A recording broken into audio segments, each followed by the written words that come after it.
Doha میں اس وقت رات کے ٹھیک 7:30 بجے ہیں۔ سامعین السلام علیکم ورحمۃ اللہ وبرکاتہ۔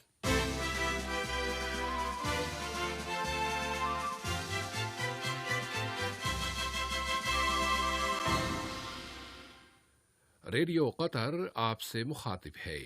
سیف الرحمان سے آج کا دوسرا نشریہ سماعت فرمائیے۔ ابتدا میں پیش خدمت ہے لا اور کیپ ورڈ کے سربراہان کو ان کے ملکوں کے یوم آزادی کے موقع پر مبارکباد دی ہے۔ وزیر اعظم نے مختلف سڑکوں کی تعمیر اور انفراسٹرکچر کے 9 معاہدوں پر دستخطوں کی تقریب میں شرکت کی ہے۔ اور ملک میں کورونا وائرس سے متاثر ہونے والوں کی تعداد مسلسل کم ہو رہی ہے اور اب تک 92,000 اشخاص صحت یاب ہو چکے ہیں۔ سامعین، یہ تھا اہم خبروں کا خلاصہ، اور اب پیش خدمت ہے ریڈیو قطر سے آج کا دوسرا مفصل نشریہ۔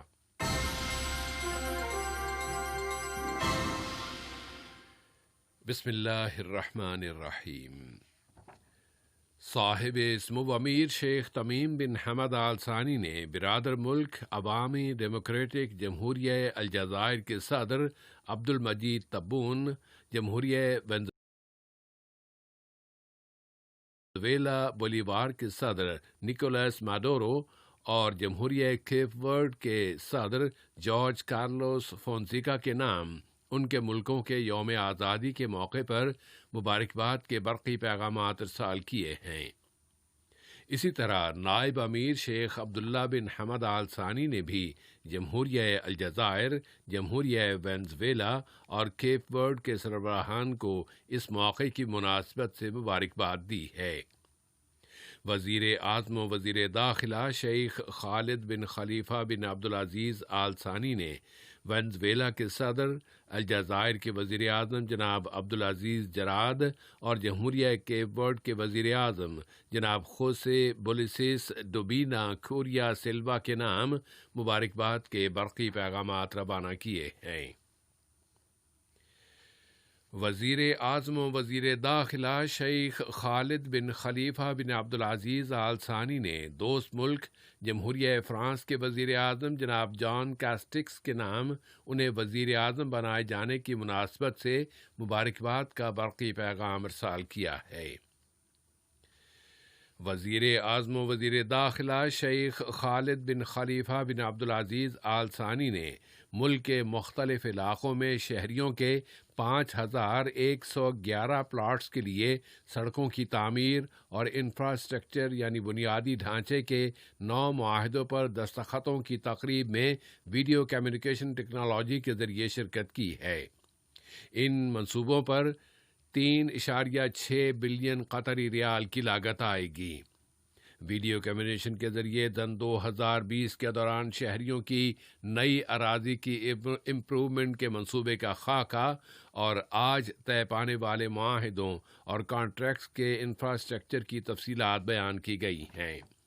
ان میں سڑکیں، کار پارکنگز، سیوریج کی لائنیں اور سطح زمین کے پانی کے ساتھ ساتھ زیر زمین پانی اور فلٹر کیے جانے والے پانی کے منصوبے شامل ہیں۔ پرسوں منگل کے روز یہاں پبلک اور پرائیویٹ دونوں شعبوں کے درمیان پارٹنرشپ اور شراکت کو فروغ دینے سے متعلق ایک کانفرنس شروع ہو رہی ہے۔ اس کانفرنس کا مقصد سرکاری اور نجی شعبوں کے درمیان پارٹنرشپ کو منظم کرنے کے بارے میں سن 2020 کے قانون نمبر 12 کے بارے میں بزنس کے شعبوں میں اویئرنیس اور آگہی کو بڑھانا ہے۔ صاحب سمو امیر شیخ تمیم بن حمد آل ثانی نے اس سال مئی کے اواخر میں یہ قانون جاری کیا تھا اور رواں مہینے جولائی کی 11 تاریخ کو ایوان قطر نے وزارت ادارتی ترقی و محنت و سماجی امور کے تعاون سے ایک آن لائن پلیٹ فارم شروع کر دیا ہے جس کا مقصد اسکلڈ لیبر کی ری سائیکلنگ ہے۔ یہ on line plate form Qatar chamber کی ایک ویب سائٹ پر موجود ہے اور اس کے ذریعے کمپنیاں ان کے ہاں سے فارغ کی جانے والی لیبر اور ملازمین کا اعلان کر سکیں گی۔ اس کے لیے انہیں ہر ایک ملازم یا مزدور کے بارے میں ایک فارم فل کرنا ہوگا اور مطلوبہ دستاویزات فراہم کرنا ہوں گی۔ وزارت صحت عامہ نے اعلان کیا ہے کہ ملک میں کورونا وائرس کووڈ-19 کے مزید 616 کیسز رجسٹر ہوئے ہیں، جبکہ گزشتہ 24 گھنٹوں کے دوران 1897 مریض صحت یاب ہو گئے ہیں۔ اس طرح ملک میں صحت یاب ہونے والوں کی مجموعی تعداد اب 92,284 ہو گئی ہے، جبکہ 5 مریض وفات پا گئے ہیں۔ وزارت صحت اس وبا کے ساتھ برتاؤ میں ایک طے شدہ منصوبے کے مطابق کام کر رہی ہے اور وہ اس وائرس سے متعلقہ حالات میں آنے والی تبدیلیوں کے ساتھ بھی ڈیل کر رہی ہے۔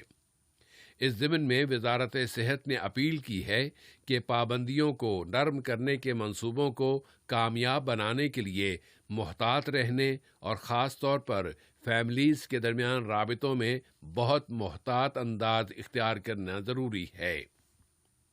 وزارت صحت اس عالمی وبا کے ساتھ برتاؤ میں بہت واضح کامیابیاں حاصل کر رہی ہے اور اب صحت کی پابندیوں کو اٹھانے کا دوسرا مرحلہ جاری ہے۔ اس نے سب لوگوں سے اپیل کی ہے کہ وہ اپنی اپنی ذمہ داریاں پوری کریں تاکہ قطر بہت جلد اس وائرس سے بالکل پاک ہو جائے۔ بتدریج یعنی مرحلہ وار پابندیاں اٹھانے کے دوسرے مرحلے پر عمل درآمد کے ساتھ ہی وزارت بلدیہ و ماحولیات نے قطر کے تمام ساحلوں اور بیچز سے متعلقہ اویئرنیس اور آگہی کو عام کرنے کی ایک مہم شروع کر دی ہے۔ اس میں تمام بلدیاتی ادارے حصہ لے رہے ہیں۔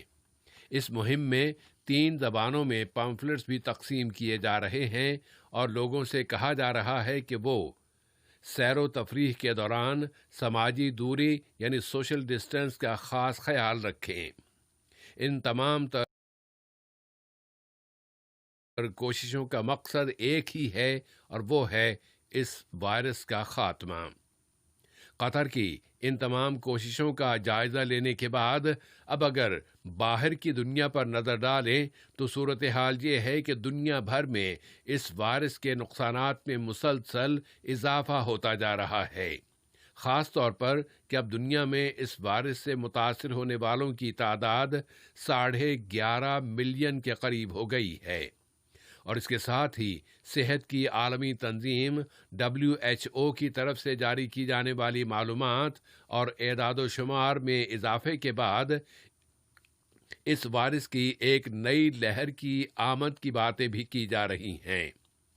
لیٹن امریکہ کے ملکوں، پھر امریکہ، بھارت، جنوبی افریقہ اور روس میں متاثرین کی تعداد میں بہت تیزی سے اضافہ ہو رہا ہے۔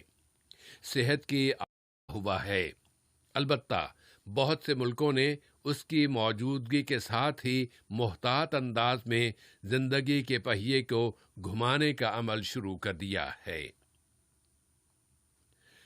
الجزائر نے اعلیٰ سیاستدانوں اور اعلیٰ فوجی افسران کی موجودگی میں عوامی مزاحمت کے 24 سابقہ لیڈروں کی میتوں کی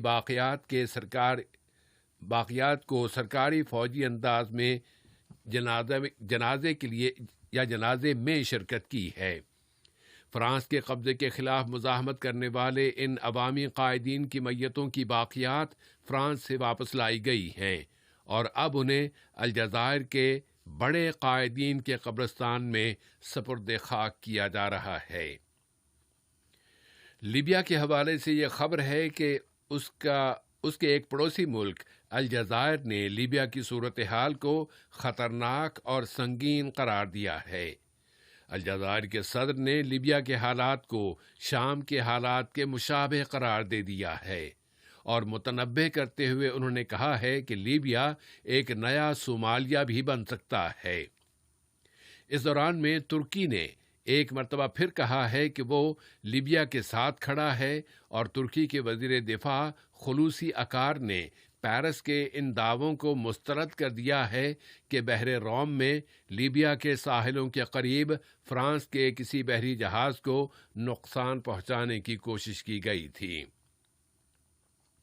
اور لیبیا کے ایک دوسرے پڑوسی ملک سوڈان کی طرف دیکھیں تو وہ اپنے عبوری دور اور انقلاب کے مطالبات کو پورا کرنے کی کوششیں کر رہا ہے۔ وہاں کے وزیر اعظم عبداللہ حمدوک نے عہد کیا ہے کہ ملک کی مختلف طاقتوں کی طرف سے پیش کیے گئے مطالبات کو پورا کیا جائے گا۔ آج کا یہ نشریہ ختم ہونے سے قبل اہم خبروں کا خلاصہ ایک مرتبہ پھر سماعت فرما لیجیے۔